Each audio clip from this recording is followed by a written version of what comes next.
اللہ کی محبت آپ کو اللہ کے فیصلوں پر راضی رہنا سکھاتی ہے۔ اللہ کی ذات آپ کو تب بھی نہیں چھوڑتی جب سایہ بھی آپ کا ساتھ چھوڑ دیتا ہے۔ پردہ رکھنا سیکھیں جیسے اللہ تعالیٰ نے ہمارے گناہوں کا پردہ رکھا ہوا ہے۔ کھجور کی گٹھلی پر باریک سا جھلی نما ایک چھلکا ہوتا ہے جسے قطمیر کہتے ہیں۔ اللہ فرماتا ہے انسان اس کا بھی مالک نہیں، پھر اکڑ کیسی؟ اس عورت سے زیادہ خوبصورت اور کوئی نہیں جو اپنے رب کو راضی کرنے کے لیے پردہ کرے۔ کسی کے ہمیں برا کہہ دینے سے نہ ہم برے ہو جاتے ہیں نہ وہ اچھے۔ اپنی زبان سے ہر شخص اپنا ظرف دکھاتا ہے، دوسرے کا عکس نہیں۔ اللہ تعالیٰ رزق کھولے تو دسترخوان لمبا کرو، دیواریں نہیں۔ اے اللہ میرے دل میں نور ڈال دے۔ صرف سود کھانا حرام نہیں، بہن بیٹی کی جائیداد اور وراثت کا حصہ کھانا بھی حرام ہے۔ اور عنقریب تمہارا رب تمہیں اتنا عطا کرے گا کہ تم خوش ہو جاؤ گے۔ پلان کیا گیا گناہ کبھی آخری گناہ نہیں بن سکتا۔ جس جرم سے پہلے تم سوچ لو کہ اسے آخری دفعہ کرنے جا رہی ہوں، وہ جرائم کی زنجیر کی محض اگلی کڑی ہوتا ہے۔ اگلی چوری، اگلا گناہ، اس کے بعد مزید ایک اور گناہ، پھر مزید ایک اور۔ جو لوگ چھوڑتے ہیں نا گناہ، وہ پچھلے گناہ کو آخری گردان کر کے چھوڑتے ہیں۔ دنیا کی خوبصورت ترین چھت باپ ہے۔ مسلمان جب بھی کسی پریشانی، بیماری، رنج و ملال، تکلیف اور غم میں مبتلا ہو جاتا ہے، یہاں تک کہ اگر اسے کوئی کانٹا بھی چبھ جائے تو اللہ تعالیٰ اسے اس کے گناہوں کا کفارہ بنا دیتا ہے۔ ٹوٹے بغیر یقین جانے دل نہیں بن سکتا۔ یہ چند مصیبتیں اللہ سے دور اور اللہ سے بدگمان نہیں کر سکتی ہمیں۔ اگر دل تکلیف سہ رہا ہے، بہت کچھ کہہ رہا ہے اللہ سے، تو سمجھ لیں دل بن رہا ہے۔ اللہ جسے اپنی طرف کھینچتا ہے اسے ایسے ہی خالص کرتا ہے۔ اللہ محبت ہے۔ یقیناً ہر مشکل کے ساتھ آسانی ہے۔ ہمیں ڈھانپ کے وہی رکھنا چاہتے ہیں جن کے لیے ہم اہم ہوں، پھر چاہے وہ ہمارا رب ہو یا کوئی انسان۔ اللہ سے دوستی کے بعد ایک وقت آتا ہے جب آپ کو تنہائی سے ڈر نہیں لگتا، اکیلے رہنا برا نہیں لگتا، آنکھ سے لوگوں کی وجہ سے آنسو نہیں گرتے، ہونٹوں پر ہر وقت مسکراہٹ ہی مسکراہٹ رہتی ہے اور دل ہمیشہ مطمئن رہتا ہے۔ جب ہم اللہ کی مرضی کو سب سے اوپر رکھیں گے تو پھر اللہ ہمارا سب سے بڑا سپورٹ سسٹم بن جائے گا۔ پھر وہ ہمارے لیے راستے نکالے گا اور ہمارے دل کو ان تمام گناہوں سے بے نیازی عطا کر دے گا۔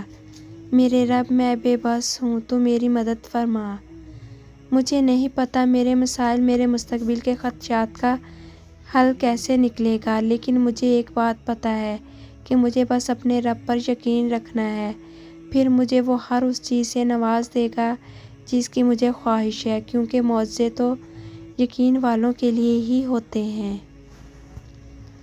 وہ خاموشیاں بھی سن لیتا ہے، لیکن اسے اظہار پسند ہے بندے کا۔ جب بندہ کہتا ہے اے میرے رب، تو وہ متوجہ ہو جاتا ہے۔ جب بندہ کہتا ہے تو بڑا رحیم ہے، تو اس کی رحمت جوش میں آ جاتی ہے۔ جب بندہ کہتا ہے اللہ مجھے معاف کر دے، تو وہ معاف کر دیتا ہے۔ رب کے سامنے ہر کوئی کبھی بھی جا کر کھڑا ہو سکتا ہے۔ رب ماں کی طرح مرہم رکھتا ہے، بندے کے کرچی کرچی وجود کو اس طرح جوڑ دیتا ہے کہ لکیر بھی ڈھونڈنے سے نہیں ملتی، اور رب بعض دفعہ کرچی کرچی وجود کی وجہ بننے والوں کو بھی اسی طرح کرچیوں میں توڑ دیتا ہے۔ عورت سے اگر علم چھین لیا جائے تو جہالت نسلوں تک سفر کرتی ہے، اگر علم کے نام پر عورت کا پردہ چھین لیا جائے تو بے حیائی نسلوں تک سفر کرتی ہے۔ دل کے زخموں کو اللہ کے علاوہ کون سمجھتا ہے، کیونکہ وہ علیم بھی ہے اور حکیم بھی۔ ہر کسی کی نعمتیں بھی الگ ہیں، ہر کسی کی آزمائشیں بھی، ہر کسی کی کہانی الگ ہے، سبق الگ ہے۔ کبھی کسی اور کو دیکھ کر یہ مت سوچیں کہ میں محروم ہوں، آپ پر بھی آپ کے رب کی بہت عطا ہے۔ امید کی ڈور اگر ٹوٹ بھی جائے تو بار بار گرا لگا لیا کریں، چاہے 1000 بار بھی یقین کھو دیں تب بھی پھر سے گرا لگا لیا کریں، لیکن ڈور ٹوٹنے نہ دیا کریں۔ کیا خبر اللہ کو ٹوٹ ٹوٹ کر باندھی گئی امیدوں کی ڈور کتنی پسند ہو، کیا خبر اللہ کو آپ کا بار بار روتے ہوئے اسے پکارنا کتنا عزیز ہو۔ اور وہ جانتا ہے کہ میرا بندہ جب تھک جاتا ہے تو روتا ہے، یہ دنیا والے اس کو رلا دیتے ہیں، وہ پھر یہ نہیں دیکھتا کہ اس کا ماضی کیسا تھا یا اعمال کیسے تھے، وہ بس عطا کر دیتا ہے اور سارے آنسوؤں کو سمیٹ لیتا ہے۔ اندر سے ٹوٹ جانا بھی اللہ کا احسان ہے۔ جب تک انسان اس کیفیت سے نہیں گزرتا اس کو صحیح معنوں میں احساس نہیں ہوتا کہ اللہ کے آگے درد اور تڑپ سے سجدہ ریز کیسے ہوا جاتا ہے۔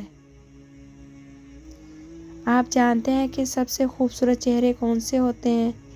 جو کالے ہوں یا گورے ہوں، حسین ہوں یا برس کے داغ والے ہوں؟ نہیں، سب سے حسین چہرے مسکراتے ہوئے چہرے ہوتے ہیں۔ سب سے خوبصورت لوگ وہ ہوتے ہیں جو دوسروں پہ ایک خوبصورت تاثر چھوڑ دیتے ہیں۔ اللہ کے سپرد کرنا سیکھیں، ہر چیز کو، ہر فیصلے کو۔ جب آپ جائے نماز پہ بیٹھتے ہیں تو بھاری دل کو خالی کر کے اٹھا کریں، ہر چیز اللہ کو سونپ کر اٹھا کریں، کیونکہ جو ہوا اس کی رضا سے ہوا، جو ہو رہا ہے اس کی رضا سے ہو رہا ہے، جو ہوگا اس کی رضا سے ہوگا۔ تو پھر آپ مستقبل کی فکر کیوں کرتے ہیں؟ نصیب لکھنے والے کو نصیب کا نگہبان رہنے دیں، آپ اس کے فیصلوں پر سر جھکا کر اطمینان سے چلتے رہیں۔ تم کیوں پریشان ہو؟ کیا تم سے گناہ ہو گیا ہے؟ تو آؤ اپنے پروردگار کے سامنے اپنے گناہ کا اعتراف کر کے معافی مانگ لو، اس سے دوستی کر لو۔ تم 1 قدم اس کی طرف بڑھاؤ، وہ 2 قدم تمہاری طرف بڑھائے گا۔ یہ جو ندامت کے آنسو ہیں بہت قیمتی ہیں اور اس کو سب سے زیادہ محبوب ہیں۔ تم بس اس کی رحمت سے مایوس مت ہونا۔ 1000 دفعہ توبہ ٹوٹے، 1000 دفعہ معافی مانگنا، لیکن اس کا در نہ چھوڑنا۔ 2 قسم کی زمین ہوتی ہے، ایک وہ جو بنجر ہوتی ہے، کسی بھی موسم کی بارش وہاں کتنا ہی پانی کیوں نہ برسا دے اس زمین کو بنجر ہی رہنا ہے، وہاں ہریالی نہیں ہو سکتی۔